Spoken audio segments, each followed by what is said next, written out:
Buddies, hey, welcome back to Stay Podsitive. I'm Sierra. Listen, I know we took a little break between the last episode and the one before that, but we're back. So make sure that you're, following on Spotify or subscribing on Apple Podcasts or, I don't know, doing whatever you guys do on Google Play. Is that a thing? Who knows? Now for the real meat of this podcast. We got a fun interview for you guys today. It's actually with a close friend of mine I made through comedy a couple years ago. And he's the guy that I co-host and co-produce Harvest Moon, the comedy show that I run every month in Koreatown, Los Angeles. He's the guy I do it with. So you've probably heard me say his name before, just promoting that. But mostly, first and foremost, he's a friend.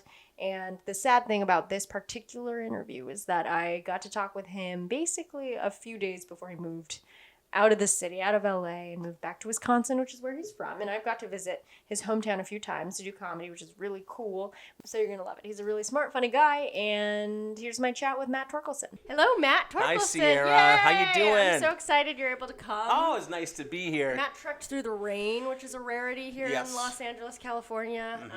And you made your way all the way here despite a little hiccup with the bathroom. Yeah, the roommates, so I'm moving out in a couple days.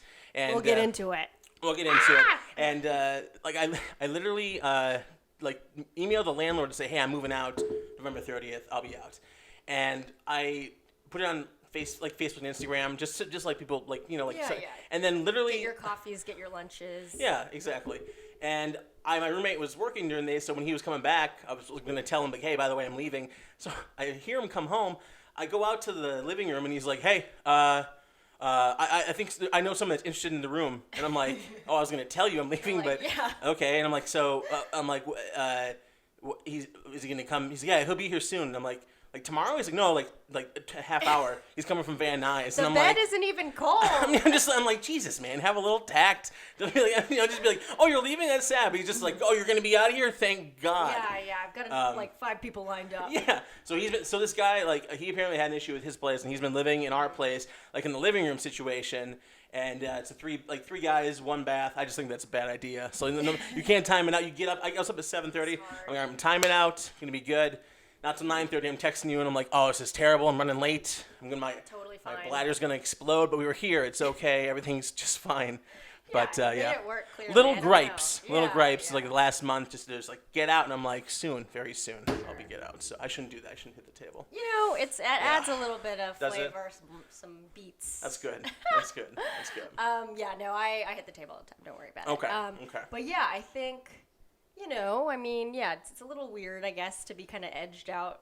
But yeah, we'll get into so I guess a huge part, I've been wanting to have you on the podcast for a while. Yeah. Just as, a close friend. I've mentioned Harvest Moon a lot in intros for this podcast. Our show. Yes. And that's obviously, our Yeah. show. Mm-hmm. So, we'll miss doing that show with you for a bit, but you'll be back, so it's not a big deal. That's the plan, and it sincerely will be one of the things I miss the most about living here. It's it was always a nice mile marker, and it was an excuse to hang out with you, and a lot of our friends would come, and it was always a nice fun. monthly staple. Yeah. And then James and Jason, the owners of Laces, always made it so they made it amazing. No fuss with anything. They're always there, and yeah, I don't. I don't understand why they're so nice to us. I love it. It's great. Yeah, they're basically, I'm asking. I'm like, is it okay if we give the comics a drink ticket? He's like, oh, give them food too, and it's like, okay. Okay. Yeah, it's so nice. But, yeah, so sweet. No, Harvest Moon's been a lot of fun. I was because you came to Wisconsin. Well, you've been there twice now. Oh yeah. For the show, and it was after the first year where I'm like, I really want to do a monthly show, but I want to do it with somebody, and I'm like, and right away I remember literally prepping, I was about to ask someone to the prom. I'm gonna ask Sierra. I'm gonna pitch you we should do a show together. Here's some options. I think it'd be really fun. And then we talked about it, and right away, boom, it was what it was. And we ran around to a few places that were no-goes, and then Laces fell in our lap. So sweet. Yeah, that's right. I mean, it wasn't too long ago, but I guess we got 9 months in. Yeah. So we would have had a little Harvest Moon baby, as people were saying. If yes. We had a baby. But instead, we had a show. We had a show. That's right. But yeah, it was I don't know, so many things there. But yeah, I guess you're moving away. I guess, like, where's your mind at? Because it's going to be Sunday, I guess. So yeah, Sunday doing the drive back. Today's Thanksgiving, by the way. It is. Happy Thanksgiving. Thanksgiving. A couple of weeks late. Yeah, it's good. I'm not. The drive's going to be I moved out here. I had a Jeep Grand Cherokee because I bought that and had that when I was in Wisconsin, which made sense for the snow. Mm-hmm. And after a while, it's like it doesn't make sense to have out here because I'm not off-roading in the desert or anything. So I got the Prius, like everyone, a lot of to fit in, and so driving that little toy car across country will be a fun challenge. But little toy car. yeah, it'll good be mileage. Yes, yeah, that's true. 45 miles to the gallon, much better than 14. That's much better. Oh God. Yeah, but I'm looking forward to it. Like it's like all my family, like my dad, grandparents, all my little cousins who are like starting sports and musicals and that kind of stuff are all home. So like I'm looking forward. Like I've been missing that. Like I get pictures sent to me and they're like, hey, like look at look at Josiah in the play, and I'm like, come on, Josiah, don't do the play until I get there. Right? Yeah, just hold it off. So I'm really looking forward to that. And Trevor Anderson, who because we've done shows with him, obviously in Wisconsin this year too. He really talked me into. I was worried about stand-up. I'm like, well, I'm going to be living in a place called Merrilll, which is kind of there's no mics really around. You have to drive to Madison, Green Bay, Appleton, like places an hour and a half, 2 hours away. Oh wow.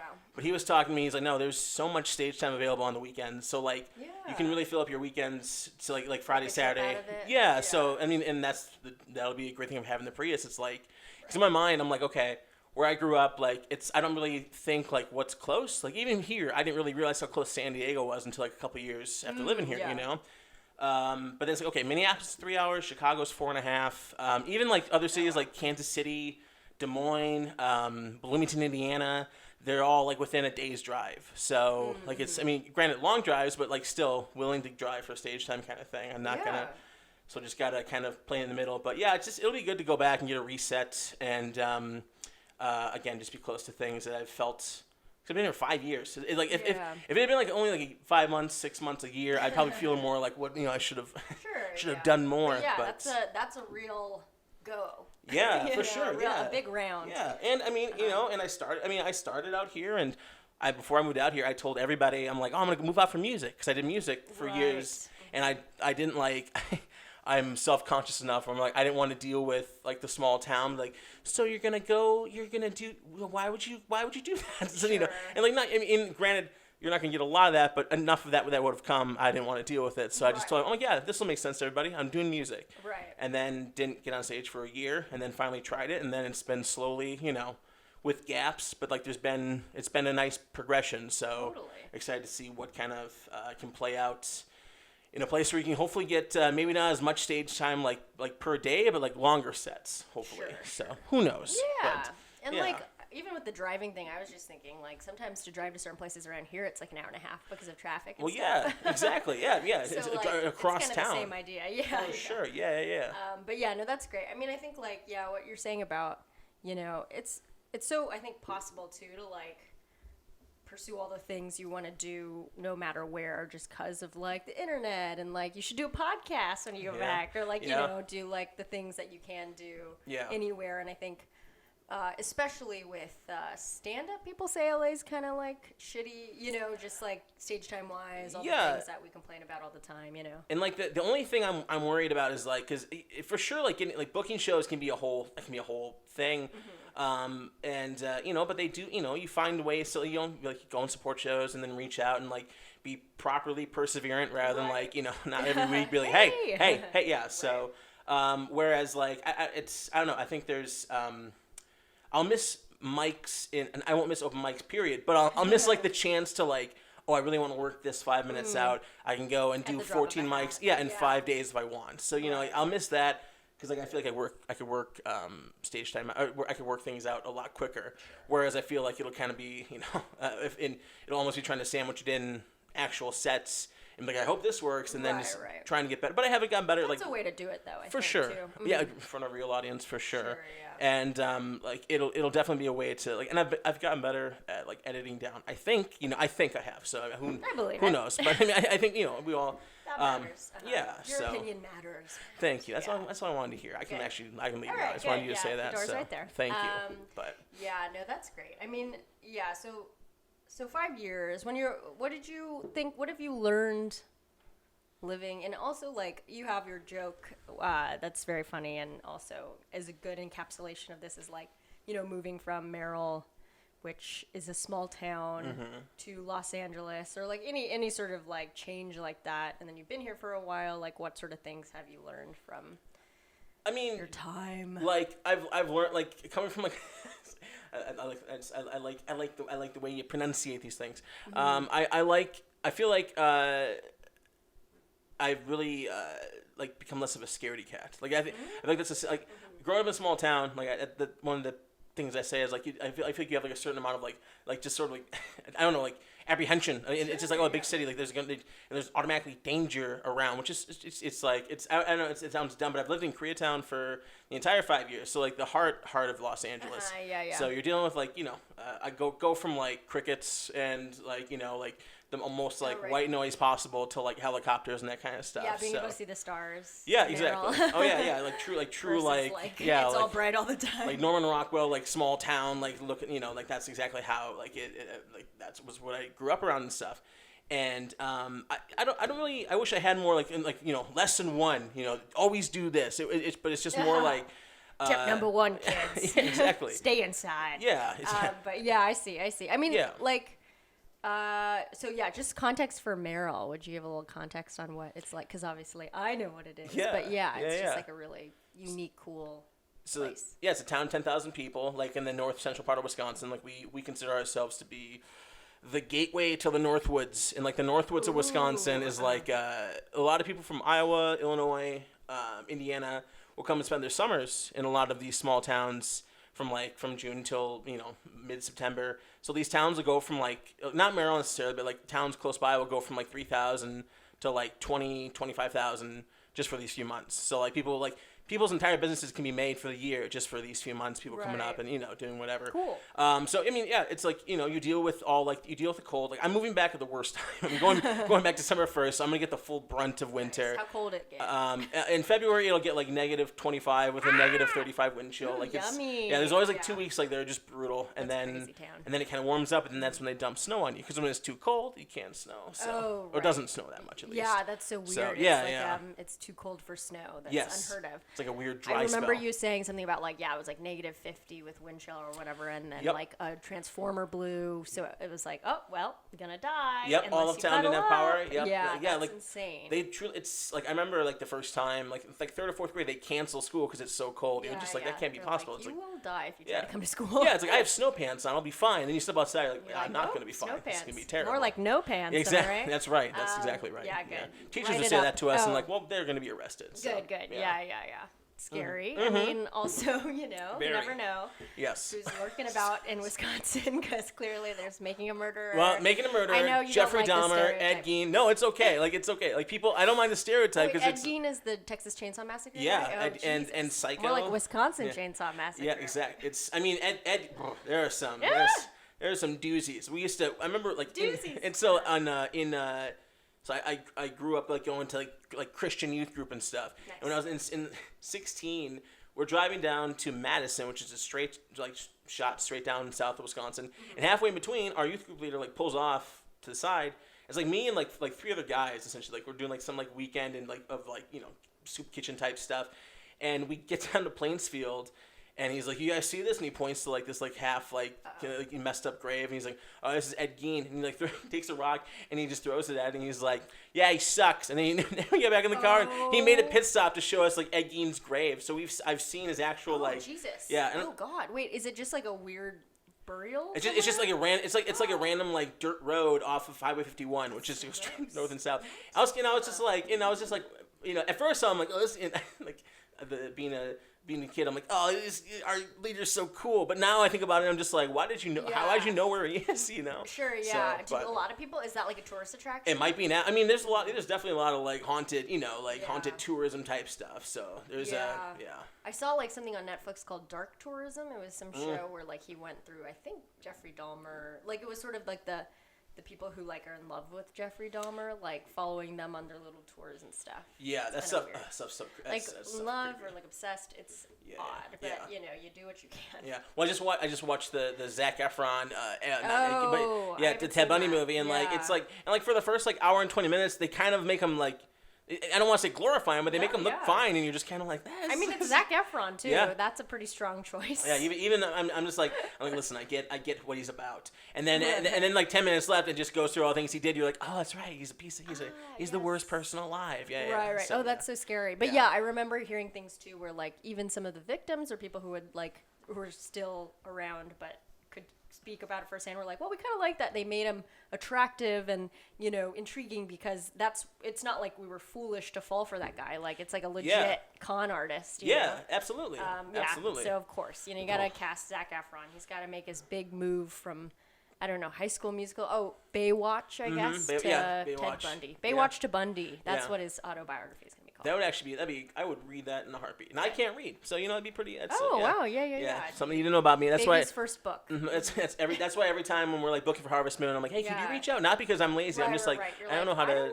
Text, I pull up my phone and I look at the numbers and the letters. I'm just like, I'm not gonna figure this out. It's hard. So. It's not. It's overrated. Honestly, you're not missing out. So then, so Merrilll, I've been twice. Yes, you have. Thanks to you. And I remember the first time I went, like, that was kind of when I first got to know you guys, because like you had so our friend group, which I've been so lucky to be able to like hang with you guys, because I feel like, you know, I was kind of like I met you guys a little later, so it was like you, our friend Harper, our friend Aaron, our friend Eddie, and then obviously Justin was your friend even before that. But anyway, all these great people who went out, and then basically like I kind of took a chance because I was like, well, you know, I'd love to make friends. Yeah, sure. Listen, I'd love to make friends. And so then when you invited me to go do a show in Wisconsin, it was like sort of a good opportunity to be like, crash course in friendship, because we got to be friends. Well, here's the thing. Like, sorry, I'm just going all over the place. I'm so sorry. So the thing, because we met at our mutual friend Aaron's show at Lyric Hyperion in 2017. Shout out. And shout out to Lyric and Aaron. And then like from there we'd hung out at a few mics, and like we'd hung out a few different nights. But much like Aaron, when I first met Aaron at our Flappers audition in 2016, like in talking with him in 5 minutes, it's like, oh, this guy's going to be a good friend. Like, you can just tell right away he's going to be a good friend. And with you, it was very similar. And it's like, so I mean, automatically, like Harper, Aaron, Eddie were in for the show. It's like, I want to have five. And I'm just thinking, I'm like, well, like it just, I knew you could hang for a weekend. You know, like it's obviously it's not like an eternity. Well, yeah, right. But like obviously you're insanely funny. That's, you know. Thank you, Matt. Top in the mail. Great thing. It's well, of course. But like then it's like, well, can I hang out? You guys were there for 3 days, so it's just like right. Worst comes to worst, we kill her and we bury her on the side of the road. We wouldn't dare. Ed Gein would, but we wouldn't dare. Yeah, we wouldn't dare to it. Yeah. You know, no, we so stand. I'm very happy. This last year was a lot of fun too. But like that first trip was like that was a special time. Sure. I never been as nervous for a show. Like I literally. Yeah, you had your whole town come out to watch you, so that's a lot of pressure. I don't know if I could do that. It was like leading up to it. It was just, and I've been grateful the times I've been the most nervous. Like it's like walking up to the stage. It's like I could like, you know, I'm violently shaking, and essentially just like, and like my shoulders are like doing like the protect the neck thing. You just like up here. Nobody kill me. Yeah, exactly. It's just I mean, because I was literally about to go up behind Harper. And I look, and I just hear this little, good luck, Matt. And I look down, and it was my third grade teacher who I hadn't seen in like 15 years. And I'm just like, oh, God. Like, I'm about to drop the F word in front of her. Right, your fight response. You punch her in the face. Just push her over. And I'm like, why are you here? Yeah. But no, it was great to, that was so much fun. And the weekend around, it was just so much fun, too. Like, going to Helene's Hilltop Orchard and Helene's, plenty of booze and cheese, which is what I promised a lot of. So amazing. Spotted Cow beer, Sawmill, the Sawmill bar. Yep, this is Brewery. I'm trying to remember. No, everything was great. So one of the main things. Well, okay. I'd never been to Wisconsin. It was definitely like, you know, beautiful farmland. Looking for miles, I describe it as a desktop background. That's how nothing I know about the countryside. I'm just like, For sure. This looks like those colors on my computer screen. Well, yeah. I mean, it is. It's like fall colors. It was beautiful. Yeah. Oh, that's true. Like you guys came back both years. You guys came back like the prime time of Not peak too fall cold, season. Still really beautiful. Yep. Like you'll be good in a flannel and like a bomber jacket, and and then you're good to go. I did that.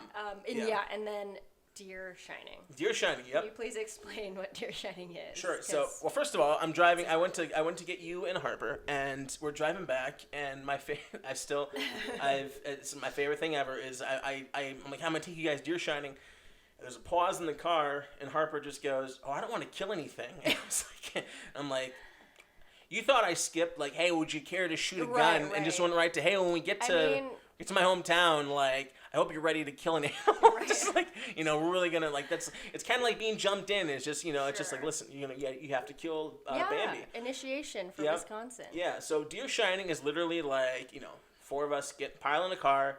We have a massive spotlight, and we just drive the back roads, like a lot of fields and farmland. And we all pick a number beforehand, like who's going to see, how many do you think we're going to see? Like, do you think you're going to see 100 deer? You think you'll see 120? And whoever's the closest wins. And that's it. So like it sounds. You're just shining a light on them. You're not shooting anything. Exactly. No. Yeah. You're just You're just I mean, Wisconsin takes that stuff super seriously because people will go shine a light and then they'll shoot it. Oh. And so like poaching is an insane fine. Like you can get. I think there's even jail time involved, which is good. Yeah. So that was funny, and because it was raining when we first went. And then it kind of let up, and then we just saw so many. Yeah. I think we saw over 100. Yeah. Oh, yeah. So many deer. Yeah, like the first hour, like 20, and then like the last like half hour, like 80 more. It was crazy. Yeah, that was crazy. And their eyes get all shiny from when you shine the light on them, so you can spot them. It's really cool. It's like so interesting because you can also like I'd never been able to see so far because it's flat. I mean, when we go to that top of the hill, it's not flat, but it's like you can see for miles in a way that like. I mean, LA is very hilly, so that prevents that a little bit. But also, just like if you're in a city, things are gonna be blocking your view, and you're gonna move on with your life, right? Yeah, but it's so cool to be able to see stars and like all that stuff. The air is fresh. There's not light pollution, so like in the summer when there's not a moon, like the stars are just perfect. Like we like that was our summer nights. We'd all like before we discovered beer, we would just like put a blanket out in the yard and just like lay there and just watch it and just this is what everyone's talking about. Right. And then we just lay out and and that's what we do. That's what our summer, like very typical. I feel like very, again, we were like very, what you might stereotype a small town to do, like that was what we would do, like partying. Cool. We partied in a barn senior year. Like that was our, that was kind of our thing. Well, you also did that like island, that like post grad island thing. Yeah, for 2004 to 2010.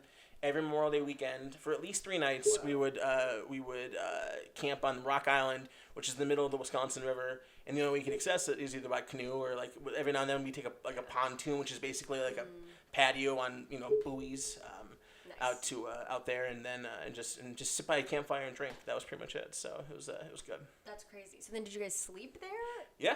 We'd all pitch tents, and like some people like sleep under the stars. Is it a big island? Yeah, big and like it's bigger than you like. If you look at like from when you're pulling up to it, you'd be like, oh, there's not enough room for like 20 people. But then you get there and like everyone can spread out really nicely because it's like wider than you anticipated. So, but yeah, like that's I'm very happy. I grew up like I had that, but like as far as like asking before like what did you learn in the big city? Yeah, it's just like big city boy. yeah. Just I come home, I have suspenders, and I'd snap them, and they're like, oh, look at you. Well, yeah. Ooh, Mr. Los Angeles with his suspenders and his tobacco. And I would literally like it's just there's like I think the Midwest can be stereotyped as like very small-minded and stuff, and like people just stay in their communities a lot of times because that's just home. That's what they know, So to come out here and there's literally every kind of like food I can imagine, and then obviously everyone tells you like Los Angeles is just 25 cities smashed together. So that was and like the thing. For the last 4 years, on and off, I've been like Uber is my bread and butter. That's like I drove Uber for 4 years, and the only super positive thing out of it was like I got to know LA better than a lot of friends who kind of grew up here. Sometimes, Yeah. I didn't know shit.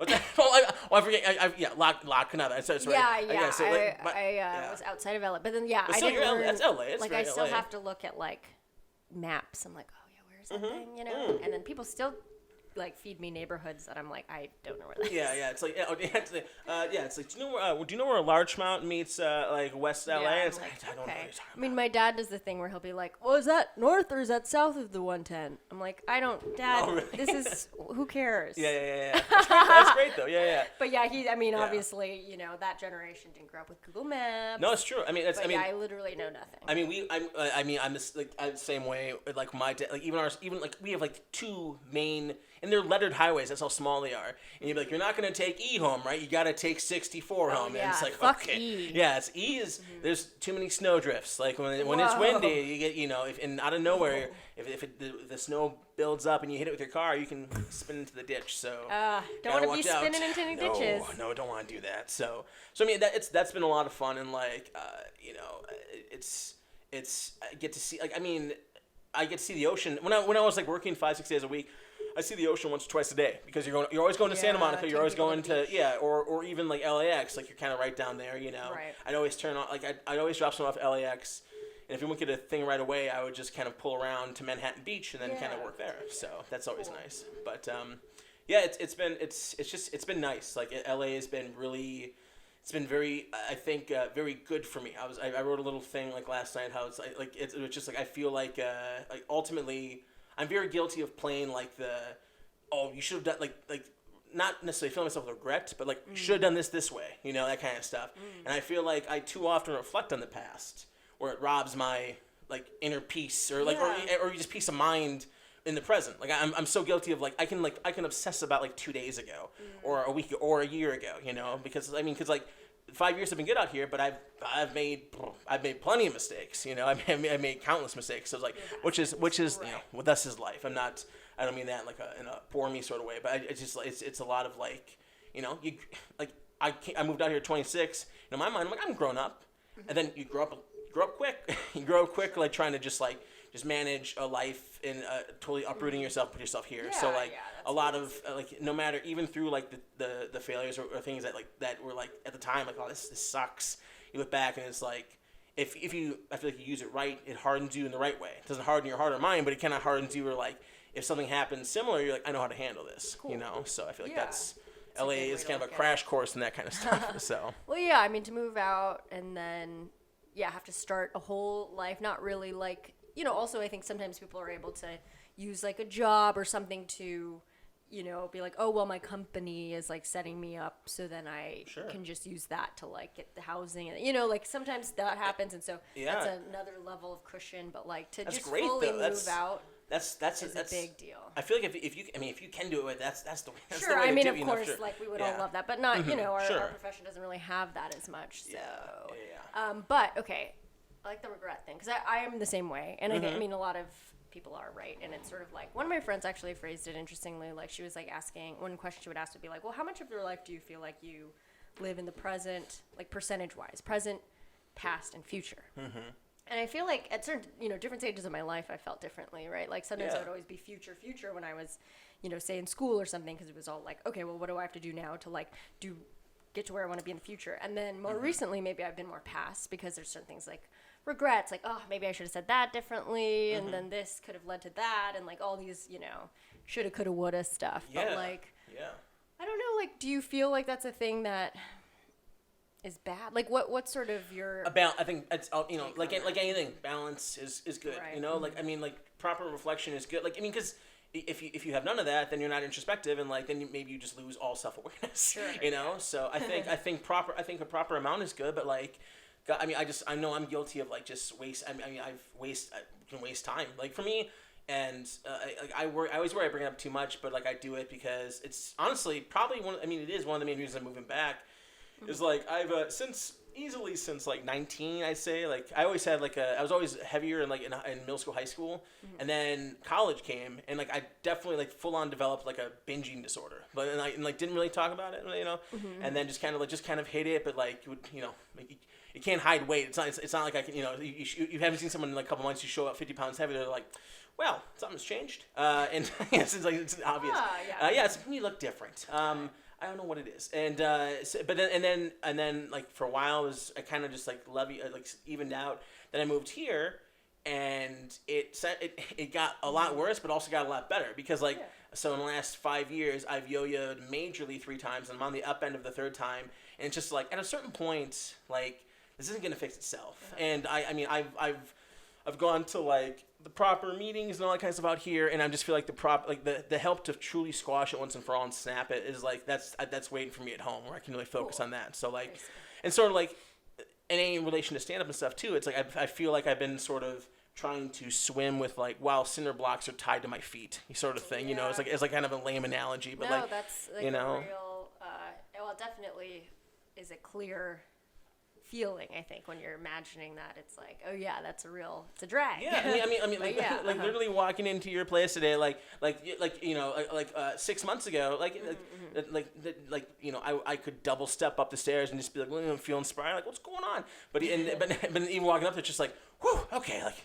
I'm gonna sit. You just give me a minute here. Just sit. To be fair, it's a lot of stairs, but yeah. I mean, but like you know, it's and like everything suffers. Like I mean, yeah. I'm very guilty of being lazy at times. I'm very guilty of like I love our buddy Aaron because Aaron's always like he talks about how and he says like basketball kind of you know because he played at Stanford and all stuff and all that's instilled in him like. He's like, when you have appointments, you show up, you know, kind of thing. And I'm very guilty. Sometimes it's like, how can I get out of this? Like a little bit. Me too. And, you know, and especially when I'm uncomfortable, which is, I mean, when it's at its worst, all the time. Like literally, our mutual friend Justin's mom was in town, and I know his family really well. Like a month ago, and she's like, "Oh, we gotta go out to dinner and stuff." And what should have been a nice thing, I was dreading for 5 days because in my head I'm like, "Oh, I gotta drive and park somewhere. How far do I have to walk? Are we gonna get there? Am I gonna be like this in a chair, like hey, you know, just like trying to act like normal or stuff?" Got it. So, and then my stand-up suffers too because I'm on stage. I'm not able to be as like vibrant, and I can't hit the proper, you know. Crescendos and decrescendos in my voice, and like I you know it's more just like stand and deliver, tell these jokes, and then that's it, you know. So basically, like to me, solving the weight issue and solving the eating disorder, that's the proper like root cause analysis. Because otherwise, it's like you know, it's like looking at a tree. It's like well, I'm just gonna keep cutting off the branches. That's why I feel like staying out here we kind of do. When it's like I need to uproot this problem from the very bottom and just be like I gotta go. I gotta get this. Otherwise, I mean, you know, before I know it, my 30s will be gone. So I gotta like, you know, and I love stand up so much, and like I'm very sad that I'll be kind of sidelined from you and Harper and Aaron, like, oh, you know, and friends that are like really embroiled in the city. So like there's this FOMO, but is also kind of like there's a lot to look forward to where it's like I look at the people close to me, and not only do I love them just because they're my friends, but like you see how talented they are, and you're just like, it's like a, to sound like a cliche, it's like it feels it's like honorable. It's like an honor to be so close to so many like people that you revere in that way, you know. And so like, same. But yeah, I mean, it's but like you know, as the key as it says, stay positive. Like it's that's definitely like that's an everyday thing where like I'm guilty of like thinking too far ahead and like if I set like okay a month or 2 from now I need to be here, I'm not there. It's like screw it. It's all right. You know, yeah, we talked about the little like goals and how that feels for sure because it could be good obviously to keep keep that focus going, but then is it worse when you don't hit those marks and then it's like, oh great, now it's all wash and now I gotta like completely react, I guess. Yeah, it's like you know, I never blame anyone else for any choices I've made, but like I think like when you grow up around your parents, like you sort of take on certain traits from them, you know, and like love them both to death. My parents are amazing, but my mom, bless her heart, was always she was always a bit of a catastrophizer sometimes, or just was like always a worry. And my dad was just always like it's like things are fine. Everything's fine. Don't worry. So I feel like I have that like fight in me a little bit too, because like I think proper like I think I don't want to say being consumed by worry is a good motivator, but like being worried about like getting better at things or just better in general, like that's it's a proper motivator. But again, you can be consumed by it, and that's being consumed by anything like that's gonna just lead to negative results. Right, that's tough. That's a tough one because I feel like especially with I talk about this a lot, but I guess I feel like it's very easy to be in the comparison race or like getting consumed by worry, and sometimes people are like, well, you know what's good? Like a little competition can be good because it can drive you.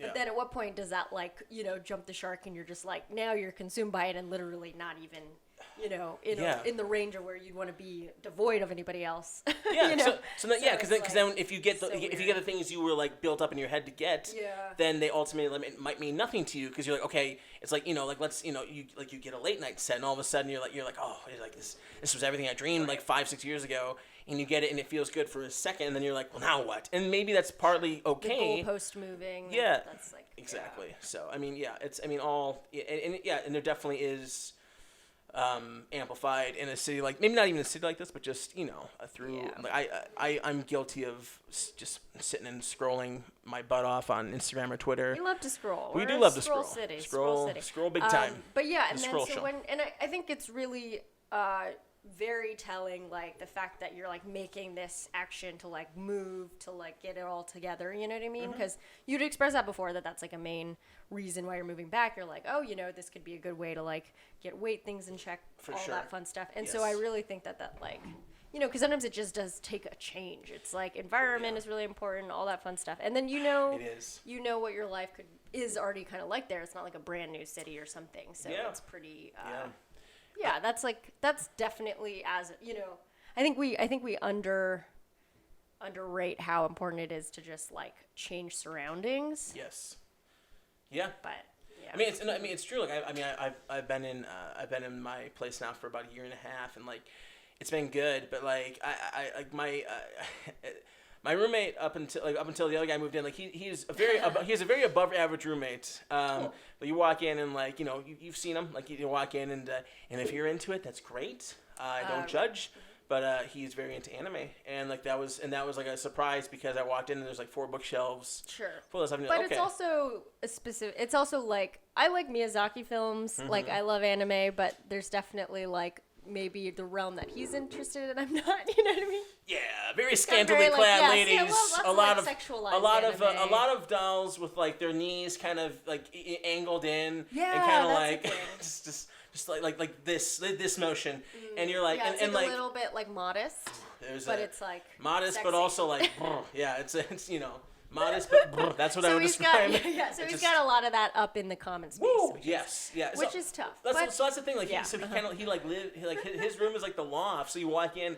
So like anytime I would walk out of my room, like it's funny because my room is as big as my studio apartment that I had before I moved in there. But anytime I would leave my place, leave my room to come out to the kitchen, it's like I was walking into his room. Sure. So and like just like after a while, tiny enough things where it's like like not your space. Yeah, so it's just like you feel kind of like shoved into like you just shoved back in your room. Right. You're like, okay, I'm gonna go back to the safe space. But yeah, I would say like even if it's weird because it's like the subliminal messaging stuff. Oh, I'm reading this cool book. Okay. Which actually, I don't know if you'd be interested. Please, no. It's called The Broken Ladder. Okay. Am I reading it? I'm listening to it on audiobook, which means I tune out every 2 seconds. No, I listen to about like 12% of it. But my friend, shout out to Abby, she recommended this to me. But one thing that they talked about there was just the fact that like, you're so often, so basically the argument is like inequality is what makes people like, what's like destroying society instead of just like poverty. Like it's like sort of like the absolute amount that like of income doesn't matter. It's more about like the fact that you can see people are making like bajillion dollars or something, right? So like that's like the inequality thing because we're just like at our heart we're like, oh, everything has to be fair. And then when we see that it's not fair, we're like, I gotta go drink myself into oblivion. And so one of the things they talked about was like you might be sitting at a coffee shop and reading a magazine or something, and then you realize your mind is wandering and you're thinking about like, oh man, I don't have a house yet, and Janet has a house, and like, oh, I wonder what she did that I didn't do. And then what it's really from is like it could be that you just saw like a Tiffany ad or some like ad in the paper or whatever, and then it's like all that advertising stuff that we get advertised turns into like real issues within our head of like we're not good enough, you're not good enough. Oh god, and like the amount of because I sorry, I should probably lean in.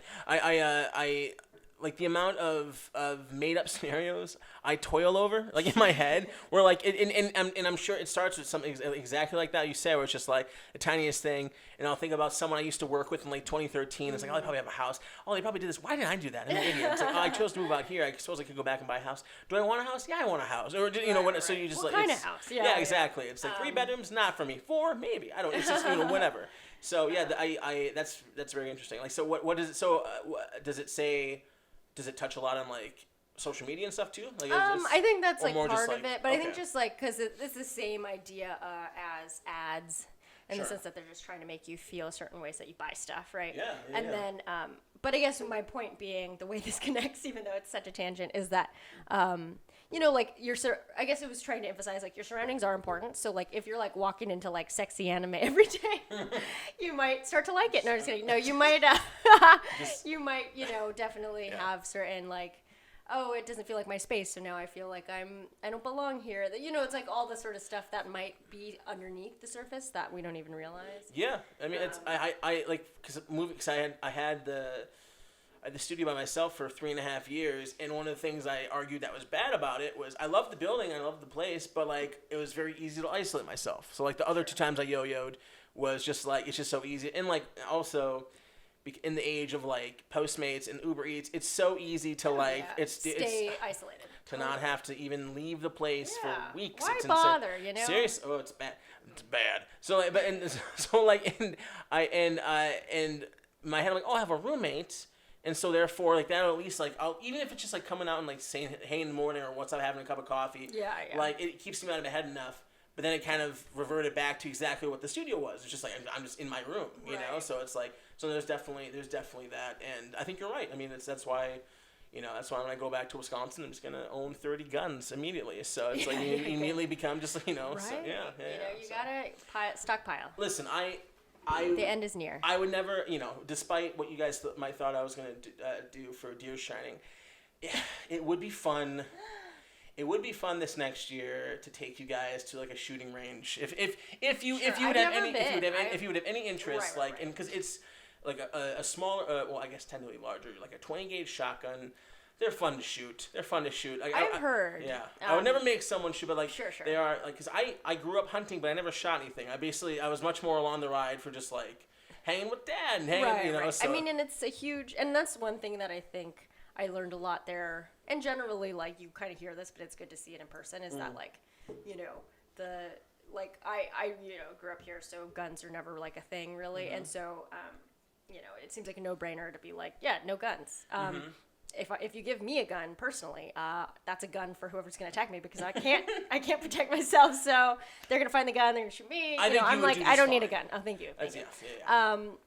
But I would say, they're obviously like hunting's a huge thing. There was like a gun raffle before our show. That was just fun. Like hilarious timing because like that was great. They're like, hey, the Sportsman Club is going. It's going on. Like, oh, I did a show in Wisconsin, gun raffle right before. Any questions? Like literally like 40 rifles in the back, just like on a table in the back. I mean, and again, they're like hunting rifles, so it's not like assault weapons. That's the thing, like, because I grew up with guns, but like most people like me we own guns, but we're for gun control. Because like most of us look at like. You're gonna have like I have a former history teacher who is I swear he posts about AR-15s every other day. Just like he just like what does that mean? Just like the AR-15. Oh yeah, like very much like this is why like these are important to us. It's just Jesus. Like it's like hey man, you taught me about this French Revolution. It's like we need another revolution. Yeah, exactly. You're like, why do you think I have 27 of these goddamn things? Oh God, yeah. But yeah, so there's that, but like I think most people are like everyone's for gun control, but like.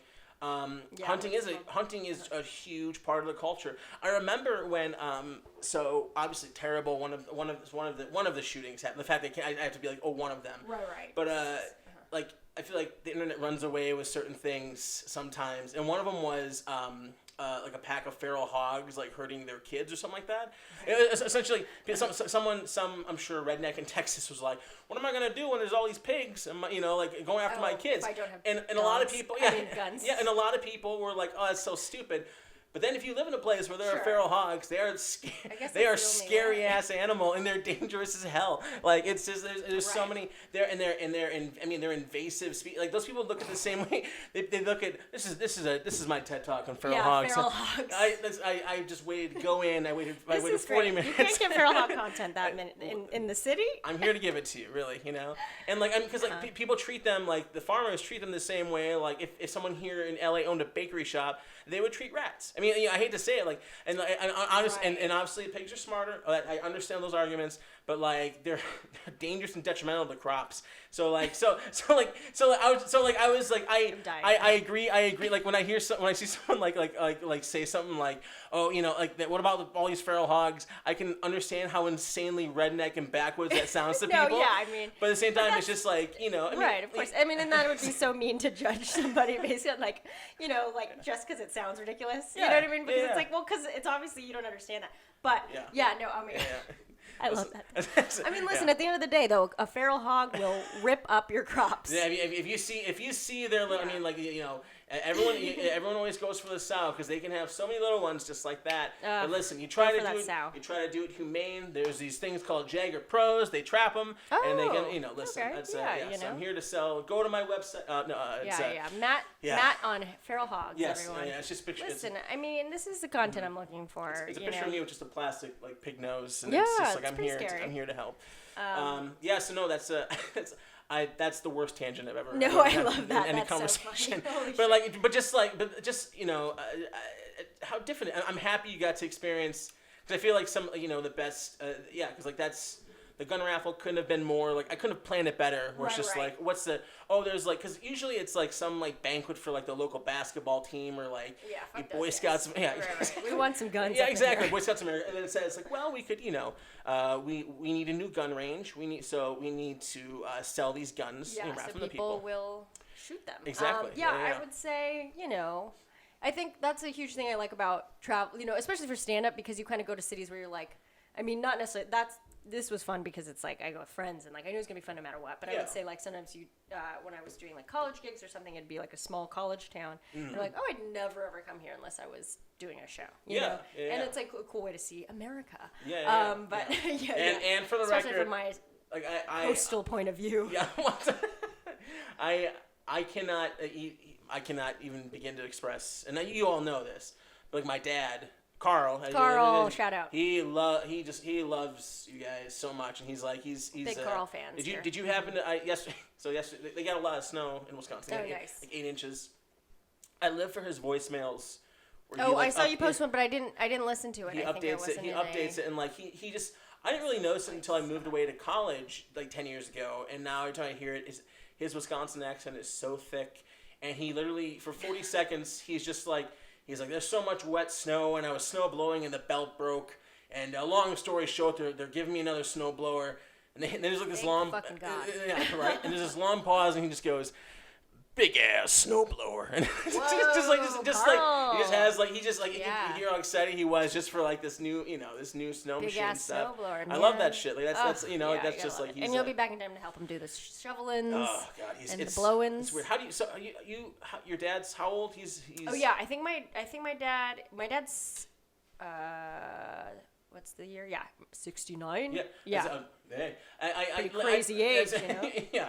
How do you? Cause I can imagine. Even when you're close, I can imagine. It's still like, do you like when you see him, like whatever, like or your parents, like at this age, it's still just so weird. Like it's like seeing them age. Sure. It's like there's a few times you're just like, oh shit. Yeah. But to me, they're still 42. That kind of thing. They're 42. 42. Actually, though, I think my dad had me when he was 44. Isn't that crazy? Mm-hmm. Well, okay, so I think what I would say, definitely have noticed parents aging. Mm-hmm. But you know what's, my dad has been, but it's like weird because I think, like you're so sweet to go back and like help them with physical labor. I feel like I don't do that enough. Like I'd be like, oh yeah, my mom just like got the box down from the closet. And then I'm like, oh, I didn't help my like 62-year-old mom carry that box down. Well, is she you know what I mean? Is she pretty spry though? She is. Like that's the thing. Yeah, it's like they're like probably more active than I am in some ways. Like my mom goes really? to Pilates. I'm just like, what are you doing? Yeah, but yeah. she goes on little walks with her little friends. That's good. So, I think it's helpful to,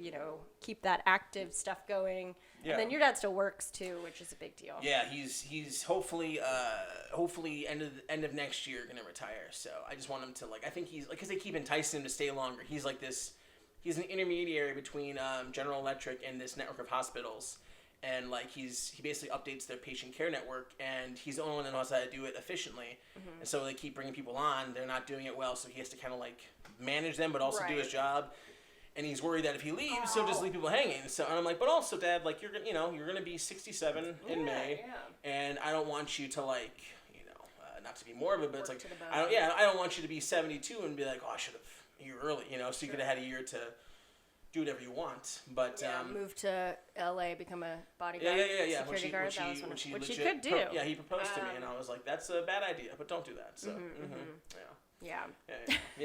So he still could. Yeah, he could. He's 6'5". And he was also looking at what Florida or he loves him and my mom. Caribbean. They love Punta Cana, Dominican, and you can get 2-bedroom, 2-bath places near the water for pretty insanely cheap, And one of the reasons to live in Wisconsin and deal with the winters and stuff is,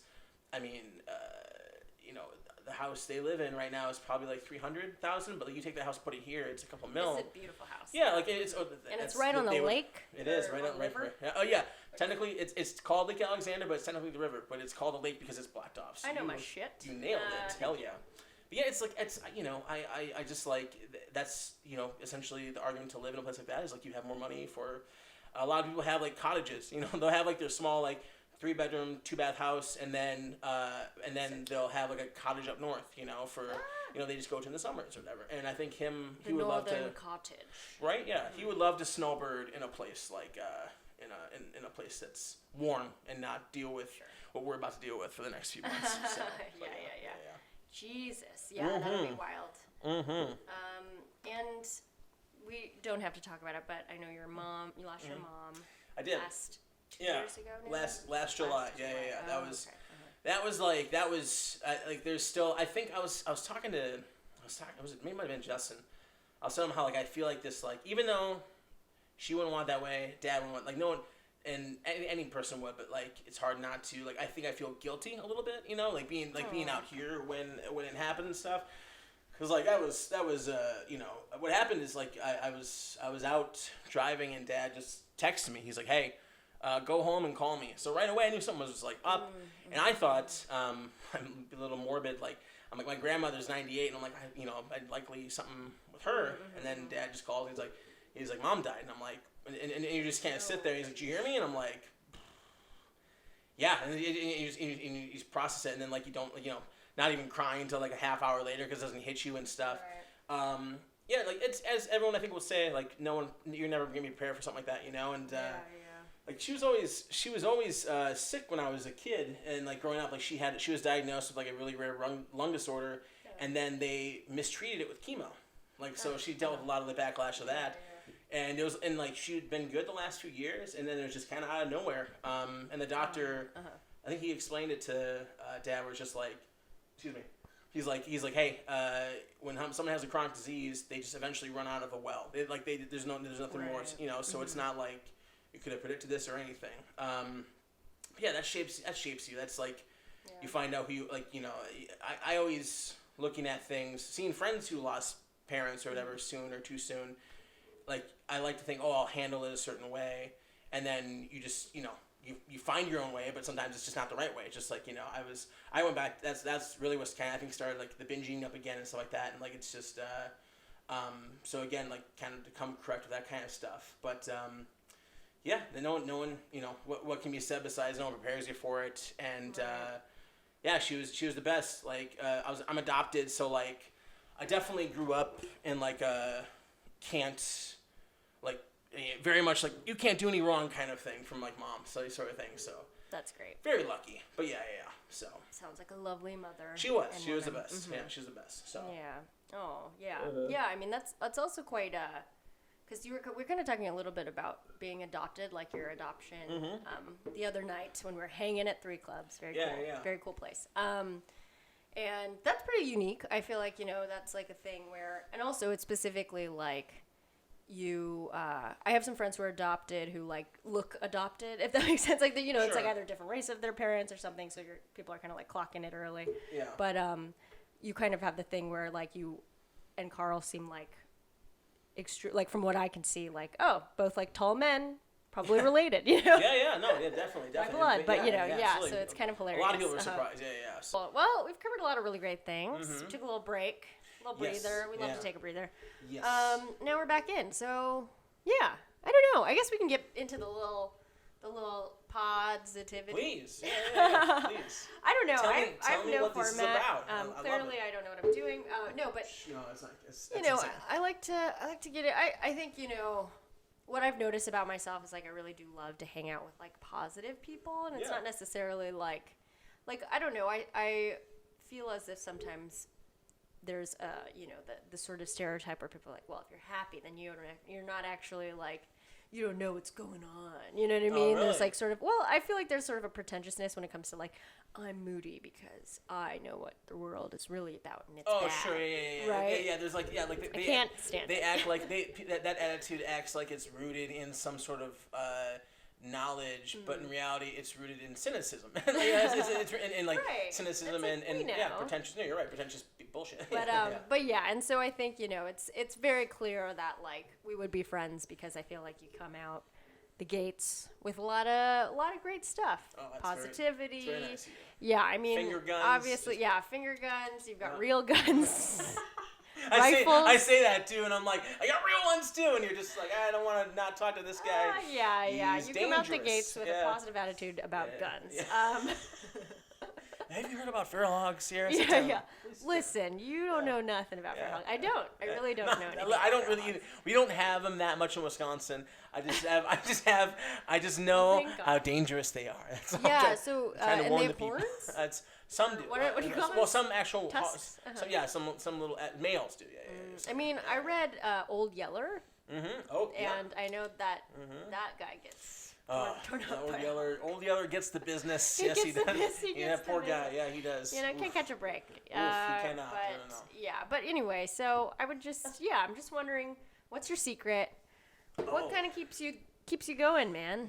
I mean, there's definitely no secret. I look outward a lot, and I'm just like, how is everyone keep it together? Because I feel like sometimes I'm because when I spiral. But I mean, for the most part, like, I think sometimes I think it was a little misguided, but for the most part, it was always a good thing. Like growing up, I was always told like it's like a combination of things. One, it could be a lot worse, and that was mostly told to me like when I was like really really fawning over things that were not like obsessing about things that shouldn't have been obsessed about. Like little things that's like move on, you'll be fine kind of thing. Okay. And then I was also the reason I was I think when you're like, hey, Johnny down the street has a bigger gun than you. Exactly. And he's like, you'll get a big gun. It could be worse. You could have no guns. Yeah, exactly. And you already have 7. That's not 7 guns aren't enough for you. You brat. So I think the thing I love the most about I grew up in a religious enough household, but like not to the point of like just like it's like church and shut up, not that kind of stuff. Right. But also like very very forgiving. I remember. So when I first moved out here, like with one of the first things I when I really got into like some trouble. I really just racked up, like I always thought myself as like pretty financially responsible, but with the weight gain, spending a ton of money on food, racked up like I racked up my first ever true like amounts of debt. Sure, and food out here is expensive. And all that stuff. And especially when you're binging every day for months, it's just like it adds up quick. And I remember like I knew what I had to do to fix it, and that kind of stuff. But I remember just like being honest about it with my folks scared me to death because I just anticipated like even as an adult I anticipated like just like what the hell's wrong with like, that kind of stuff. And I remember I told my dad. I told him I came clean about it and expecting him to be like, what the hell, son? But all he said was just like, well, got a lot of work to do and that's okay. And that's all he said. Yeah. So like just like it's very true. So just very just like very like nice combination of being pragmatic and understanding. Yeah. So I credit a lot of it, like any positivity I or thoughtfulness that comes out of me 100% is out of, comes from a good household, being raised in a good family and stuff. And, and with anything music related or stand-up related even, my dad said something to me when I was a sophomore in high school. I wanted to try out, I think it was, is it either Indonesia or Thailand, that massive tsunami hit like 2004, remember that? Oh, yeah. So our school put on like a tsunami relief thing. And I'd been playing guitar for a year and I wanted to sing a song, but I didn't really sing or anything like that. And, I was hesitant about it. My dad just goes, he's like, they can't kill you. Like, just go. It's not a tsunami. And it sounds so like overly simplistic, like they can't kill you. Right. But I've carried that so much where it's like, what are they gonna do to me? That's actually a very helpful thing. Like, what's the worst that can happen? Yeah. Like that's to say I still get uncomfortable. I let the what's someone thinking of me? I let that mess in my head sometimes, as anyone I suppose can. But at the root of it, what can they do to me is so helpful. Because it's like any times I can show some fearlessness or like calming of the nerves. It's usually something related to kind of going back to that, just like proper good parenting. So and that's it instills in you very young, so you're impressionable. I feel like I had a thing recently where I was like in a fight with in customer support on chat. Yeah. And I was like so upset, and I was just like, and it's I can get angry. Yeah. And I don't think I have I don't get angry that often, but like sometimes it'll bubble up, and I'm like, ooh, maybe I can get angry. And it was just like so funny because looking back now, and I'm out of like the rage cloud, I'm like, oh wow, it's like the worst that can happen is you literally don't get it and you lose some money. Okay, thank God it's not the end of the world, and I don't have to like feed kids or something. You know what I mean? Like it's sure.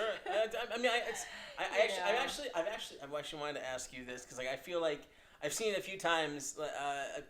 Someone say it to you because you're this very funny, very sweet, petite lady. And I wonder a lot of times, do people kind of be like, "Oh, aren't you so I can never imagine you being mad. Like, do you like?" And then sometimes you're just like, "Try me, motherfucker." Imagine. Why don't you come out? Imagine. And we'll see if I can get mad. Do you get that? Do you find that a lot or not so much? Sure, it happens every so often. Like I notice it. I think it's because I don't see myself that way at all. So when it does happen, I just get especially with people who I think maybe should know me a little bit better or know me as more than just what's on the surface or whatever. Yeah. Like if it happens, I'm just I'm not mad about it, but I definitely am like, oh, that's weird. Oh, okay. I guess how I appear does affect the way people think about me. Interesting, But I'm grateful that I don't internalize that myself because I literally just think I'm a big ass woman. I think when I'm walking around, I'm 6 feet tall.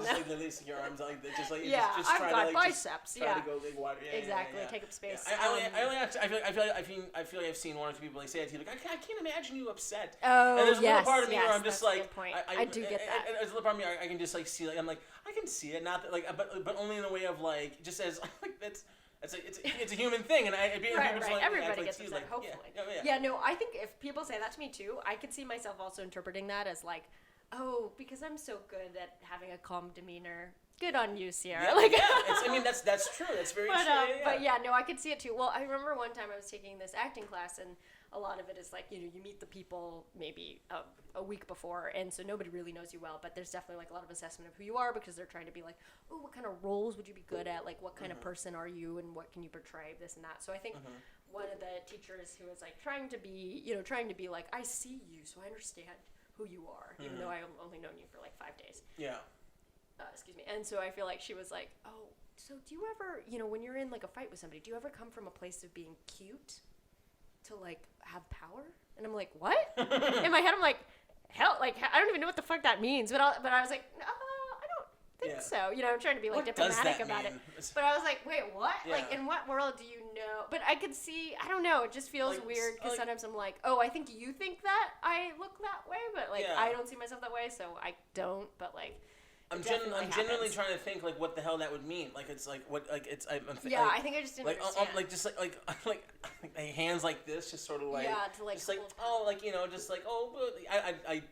looks like. I don't know what it looks like either. But I think also too, it's a thing where it's oh well, I think I also do the thing where I don't see being cute as powerful. Like I see it as the opposite. So then it would be hard for me to understand the thing, but maybe that's my own discrimination against, you know, being a small person or whatever, being like, you know, little, like, cause when people say like, oh, like, actually this is a thing that people don't like. I think there was a thing. Oh yeah, I know. There was like a New York Times article that was like, stop calling Asian women adorable because it can be definitely you know, it could take away somebody's power a little bit, or like just kind of make it be like infantilizing somebody who's like an adult. I don't know. I mean, it was an interesting article because I was like, oh, I definitely don't notice that I get that, but I would say I notice sometimes people would say that about other women. I'm kind of like, oh, that's weird, but I don't know how they feel about it, so that I didn't really think about it. But anyway, it was interesting. Well, here, speaking of infantilizing ladies, I have some dolls in the shelves in my apartment. Very interested in very great drawn dolls. Yeah, I know we've discussed this, but it's on my mind too much. And it's like, why are there so many? Subliminal messages. 5 of them is fine. 55 is too much, you know? That's all. You know, I mean, listen.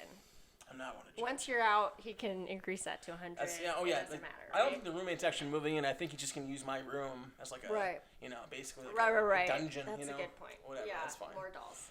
The more dolls, the better. But anyway, long tangent. But yeah. Sorry, Yeah. But yeah, I like that. Some things you're like, what's the worst that can happen? Yeah, what's worse. I mean, yeah, and like, you know, it's there's an excitement to like.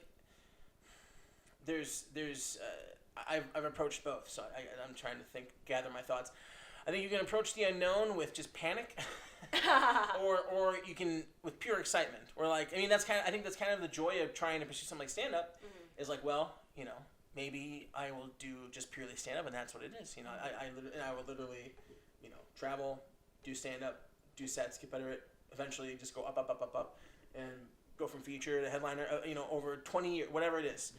There's also that, well, maybe you're a writer, or you know, or maybe fall other paths. Yeah, there's an excitement to it instead of like a, oh God, what am I doing? You know, so I feel like there's a, again, I sort of like taking from both kind of camps is a good thing, I think, you know, and utilizing, you know, basically being a political spin artist on your own insecurities. where you're just like I'm just gonna try, you know, it's like I feel terrible about this, but like, you know, I know there are silver linings, you know, and I'm bad at finding silver linings sometimes. Sometimes I can just be like, oh, it's all fucked, pardon, you know, it's all terrible, but for the most part, you know, it's like there's comfort in the unknown because not there's any, like I get annoyed. I found myself too, and I think it's me being a little protective of the Midwest.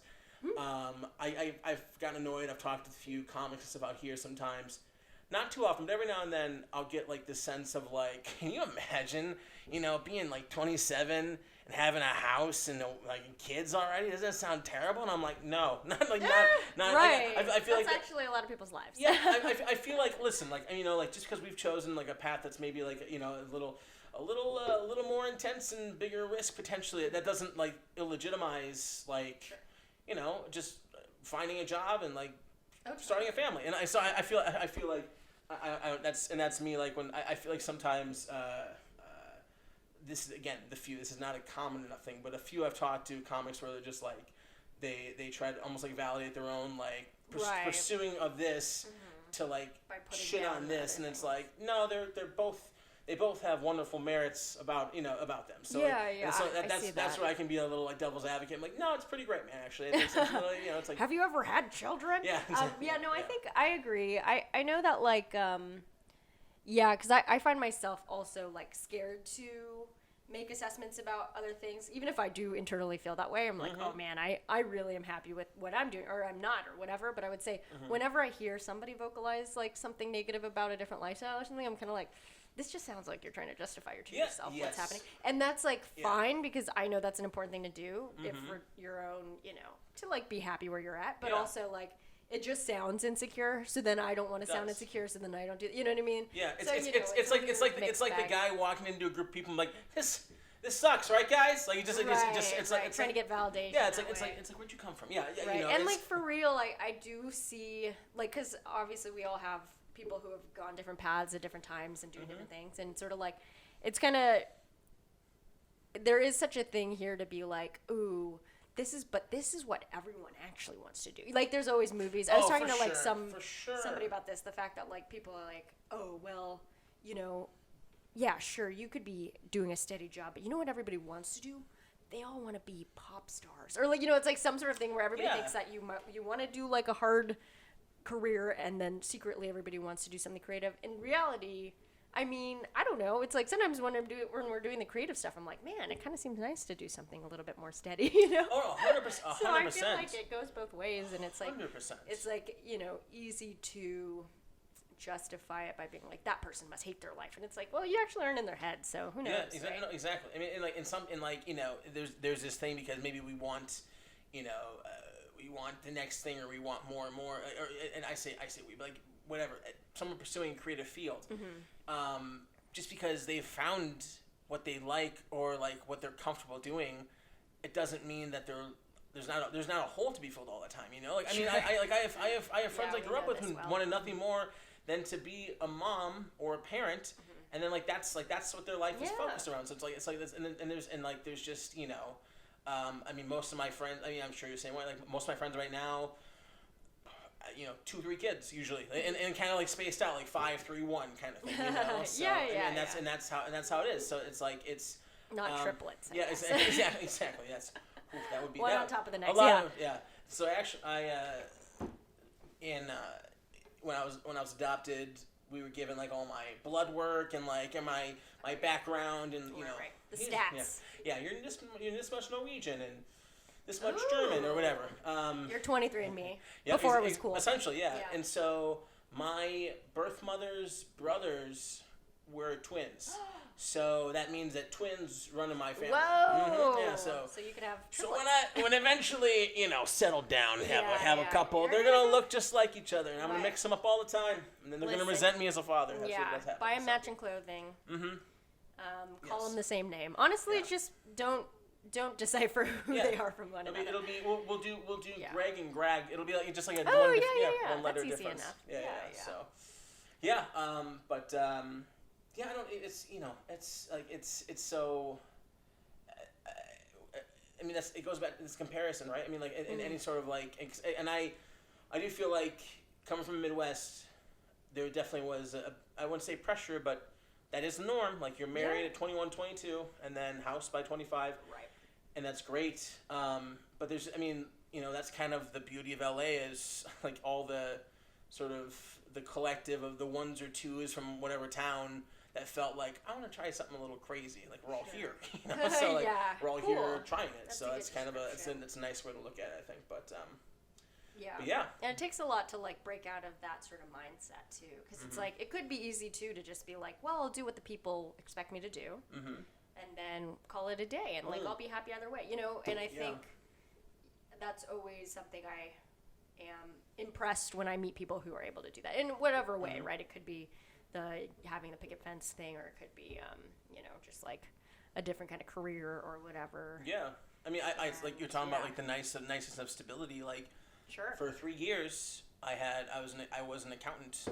You lived the life, man. Yeah, I mean, like it couldn't have been more like by the book, you know, like every day, and it was a good job, and it literally was like, okay, either I buy a house here or I go and do this thing I wanted to do. Because that would really anchor you down. Yeah, you know, and like I mean, but you know, I knew ultimately I was gonna eventually pull the trigger and go because. On your guns. Because again, I own too many of them, and I would yell that in the office. And they're like, "Don't talk about guns in here." You're like shooting into the floor above. Every time I would finish like someone's taxes, I would fire off into pew, the ceiling. pew. Yeah, nice. Yep. They hated it. Like but you know, like when we had Kyle Kinane and Harvest Moon, one of the reasons I was so excited is because I listened to Death of the Party. Like I think. 5 times a week, probably for like a year, you know. So during the accounting days. So because I didn't really discover podcasts just yet, but I would literally just you know I would download albums or Pandora basically, and then I would eventually go through the whole thing, and I would just listen to them again and again. So like obsess about it. Yeah, you know? and then you get to do a show with him. It's cool. Multiple times. He was so sweet too. We love Kyle. Yeah, that was such like a moment of like I can't believe it. Yeah, that was fun. Yeah. But Yeah. And then next time he's in Wisconsin, you're gonna open for him. So. Oh yeah, we'll see. That'd be nice. But how about you? How about you? How do you find yourself? Like Ooh, what's me? Yeah, well, yeah. What are your go-to like methods, if you will? Yeah, for like podsitivity, maybe. Mm-hmm. That's right. Trademark. Mm-hmm. Don't use it, or else you have to pay me royalties. So much money. Yeah. Yeah, I would say this is actually cool because I haven't recorded in a while and like a podcast because been working and also like just been lazy.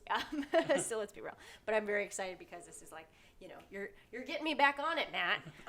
So maybe my perspective has changed since the last time I thought about this. But I would say a lot of it is sort of that keeping things in perspective. Like I am very at the end of the day, like I can't complain about like just the fact that like I got friends to be there and support and I am only left wanting if I'm again looking at the person ahead who's like, oh, why am I not there? Sure. And it's like it's such a silly thing to do when you're perfectly fine where you are too. And then what I've also learned is I think I am like, I don't know if I totally believe in like the introvert extrovert thing, but I think I am an extrovert now, and I think I used to be an introvert, or maybe you fluctuate in between because people are human and change. Yeah. I agree with that. I think some people think you have to be either one or the other, and so no, you can. Yeah, it's so silly. Exhibit traits of both. Yeah. Right, yeah. And so I think what I'm learning now is like,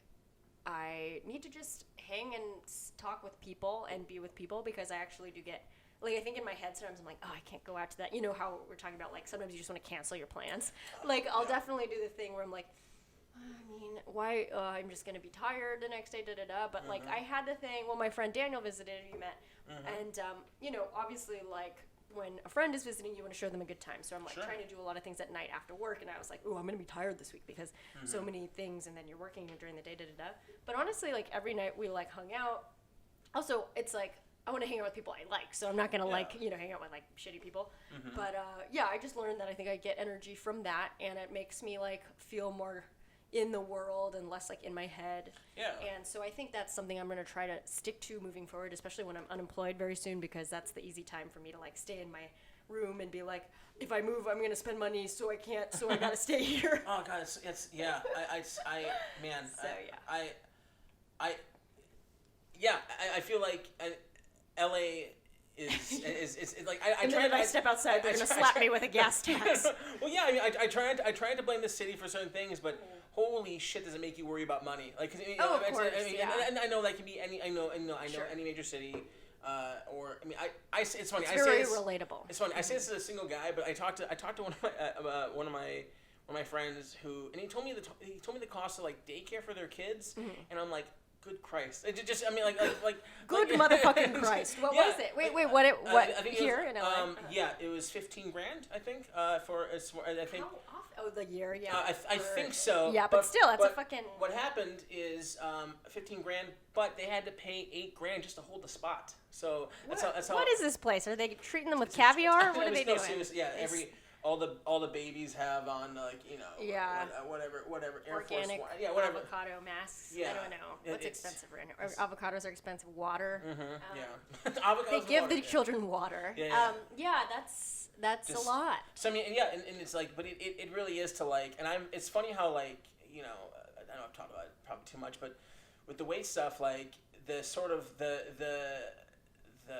convincing of myself I can do with like food and spending money. It's like, oh well, this is gonna give me this instant gratification, so it's okay. Right. But when it comes to anything else, I am so frugal with money. Sure. And I just really that resonated when you said that. Like, I feel that way with drinks too. It's like I'll drop $15 on like an expensive cocktail, but then I'll be like, I don't know if I should like, buy that thing that actually be helpful for podcast or for you know. Oh, it's funny. Yeah, spending $40 on a lamp I really need is like, oh, it's too much. But going and getting 4 Peronis, right. Oh, that's fine. Yeah, Peronis with Perino. Yeah, we have a friend that's right. who goes by Eddie Perino. Eddie, that's right. Yeah. I'm doing this thing with Eddie now because his brother just moved out here. Yeah, and every time Eddie sends me, Scotty. Every time he sends me something, I'll just be like, oh, Scotty show you that? He's so cool. So I'm just trying. Whoa, is that a young thing? I'm just trying to neg Eddie. I'm like, oh, your brother's so cool. And he's like, I'll kill you. That's a real threat. Yeah, it is. I see. Yeah, for sure. It's like such a weird mentality, I think, Or like, you know,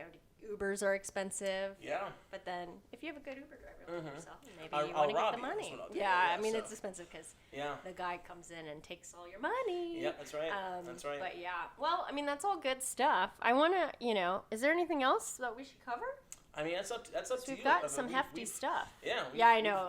I'm the host. No, I should no, know. it's okay. No, I feel like You should fucking know, Do Sierra. we actually, I want to talk about the Dow Jones. Yes, went the down Dow. again today. No, it's has been a lot of fun. So Yeah, I mean, listen, I'm gonna miss you. I miss you too. Obviously, you're Yeah. leaving. It's not fun, but you'll be back all the time. Yes. Well, the And then I want to come visit. Oh, and then the plan would be to plan do is the to come show. back in within a couple years. Yeah, you'll be back for Wisconsin. And come back.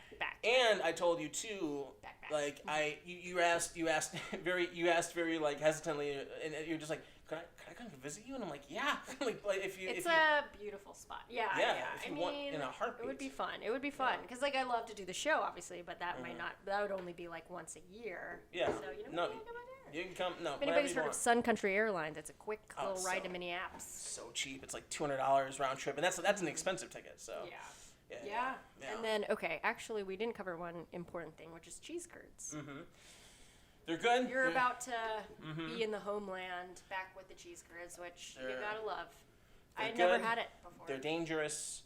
They're deep fried cheese curds. You know they're good when they're squeaky. That's how you know. But yeah, they're just.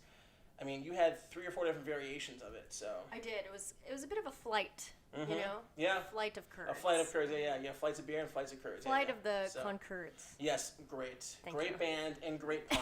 Yes. Yeah. But no, yeah, it's Yeah. lots of dairy. So if you don't like lactose bothers you. Yeah. Fuck out, It yeah. didn't bother me when I was there. Are you lactose intolerant No, too? I'm really not, but you Okay. know, I think I might be in the future because my mother is, so Oh, okay. could All right. happen Yeah, later yeah. in life. Gotcha. Anyway, thank you again for Thank you, trekking Sarah. out here, Yeah, and it's it been was great. great. I'm glad we got to do this before you left. Yeah, me too. And have a Yeah. safe travels. All right, thanks. You're the best. Oh Sierra. yeah, Thanks for where having can they me. find you? Oh, Tork Comedy on Instagram and Twitter. So. TorkComedy, Instagram and Twitter. Yes. Yeah. Okay. All right. Great. Yay. Awesome. Thank Thanks, you, Sierra. Matt.